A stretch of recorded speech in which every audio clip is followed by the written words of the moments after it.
Kana booda ollaanii irraa mana dhabdaniif hidhaa waggaa afurii natti murtaa'ee waan jiruudhaaf sababni hidhaan kun natti murtaa'ee jiruuf immoo obboleettiin koo quxisuu yeroo darbe ani isin waliin barsiise guyyaa har'aa kana obboleettiin koo isheen quxisuun kilooreksii kana dhugdee jirti. Kanaaf akka seera biyya Joordaanitti immoo namni tokko lubbuu isaatii yoo murteesse hidhaatu isatti murtaa'a jechuudha. Kanaafiyyuu ishee amma hospitaala galchee dhufeetan dhokadhee viidiyoo kana isiniif waraabaa jira waan ta'eef viidiyoo kana waraabuu kanan barbaadee fi viidiyoon kun waan nama barsiisa jedhee waraabaa jira ta'uu hin taane booda maatiin keenya sagalee nuti ijoolleen keenya baddeedhanii akka isaan siniin dhiphisneefanii viidiyoo kana walii galaaf hojjechaa jira jechuudha. Kanaafiyyuu maaliif ati immoo wajjin hidhamtaa isheetoo dhuge yoo jettan immoo maqaa kootiin dhufte anatu fide obboleettii koo kana jechuudha.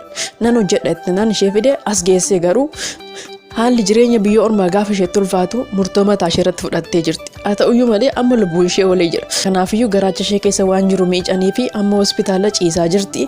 Meeshaan fudhadha jedheetan fiigee dhufe sumaan viidiyoo kana isinii waraabuudhaafan dhufe maaliif booda poolisoonni bilbila kanas markaafuu booda silkii keenya nu harkaafuudhu waan ta'eedhaaf ollaanii fayyadamuun isin danda'u. Kanaafiyyuu hamma isinii danda'ametti kadhannaa keessaniin nu yaadadhaa.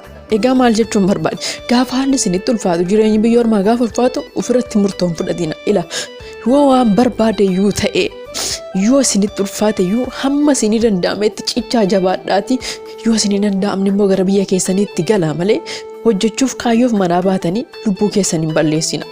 Kanaafiyyuu jireenyi biyya ormaa immoo ulfaataadha. Salphaadha jedhanii yoo isin fidan ta'e salphaadha jechuu dhageessan ta'e sobadhaanni. Waan sobaan dhagayina. Kanaafiyyuu jireenyi biyya ormaa ulfaataadha. Jireenya addunyaa kanaa immoo yoo jabaatte malee yoo jabaachuu dhaabatte sitti jabaate.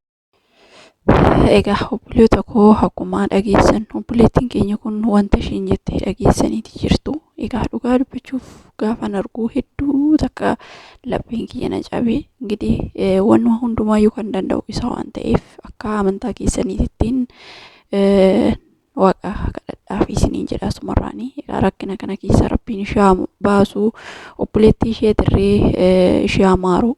Egaa obboleettii koo wanti isin beekuu qabdan yoo jiraate inni guddaan biyya ormaa keessatti waan akkana kana yaaduudha. Yaaduu dhiisuudha. Egaa akkuma beekamu seerri biyya Arabaa biyya kanaa fi biyya Saa'udiitii fi Joordaan keessa jiru wantoota akkanaa kanarratti baay'ee xiyyeeffata jechuudha. Egaa akkuma beekamu mucayyoon takkaallee miila darbe kilooreksii dhugdee gobboo kaffalanii mana haakimii san keessatti akka isaan hin dubbanneef isa abashoonni jechuudha asitti micattiin abashaan jechuudha asitti kilooreksii dhugdee hidhaa waggaa 15 namatti murteessanii jechuudha Dubaay keessatti.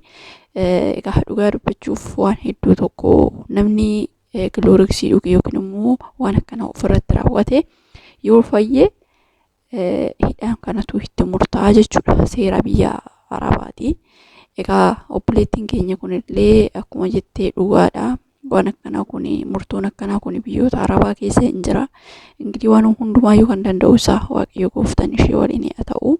Egaa obboleettii koo osoo ammoo feeyyuu aartanii osoo ammoo feeyyuu jireenyi biyya ormaatis isinitti cimte waan akkanaa kana ofirratti yaaduu of yookiin immoo lubbuu ofiis irratti waan akkanaa murteessuun hin danda'amu jechuudha. Egaa obboleettiin ishee kun kan dhufte baay'ee hin turre garuu beektanii yeroo tokko aadaa qormaataa yookiin immoo dhugaa ani hin beekuukin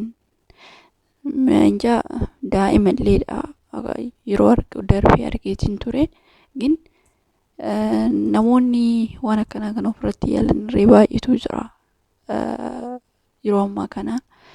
Dhugaa dubbachuuf akka amantaa keessaniitti bakkuma jirtanitti waaqa kadhadhaa kan nama dogongorsiistu waan akkana kana kan nama maal taate akkana taate maaliif akkana goote jechuun dhugaa dubbachuuf namarratti murteessuun hin danda'amu. Yeroo fi haala amma keessa jiru kana keessatti akkana jechuun hin danda'amu. Qormaanni seexanaa qormaata kun dhugaa dubbachuuf kana godhu jettu immoo seexan daabiloosidha jechuudha. Kanaafuu yaa obboleettii koo akkuma fe'ee yoo ta'e waan akkana kana ofirratti murteessuudhaaf abadan yaadinaa isiniin jira. Dhugaa dubbachuuf har'i boruu miti. Kanaafuu wanti hin dabarre qorma aariin yeroo sanitti waa tokko bira nama hin dabarsitu yoo waa saambillee waan bakka nam balleessa jette san balleessitutti sitti furu waan ta'eef garuu yeroo sanitti maal gochuu qabda of jabeessitee obsitee akka amantaa keetti laphee keetiin waaqa keetti gara waaqa keetitti goruudha sinii galee kanaafuu abadan biyya ormaa keessatti biyyuma ofii keessattuyyuu dhugaa dubbachuuf waan akkana kan ofirratti lubbuu ofii irratti murteessuun gaarii miti maaliif tokkoffaan cubbuudha lammaffaa immoo lubbuu ofii irratti waan akkanaa murteessuun gaarii miti osuma beekanuu namoonni keenya osuma beekanuu ijoolleen keenya yeroo baay'ee waanuma xiqqoodhaaf jecha kan abdii kutanitu jira dhugaa dubbachuuf ani ijoollee baay'een arga karumaa onlaayinii kana karumaa miidiyaa kana irratti iyyuu namooti bakka har'a baay'ee cimaa jettee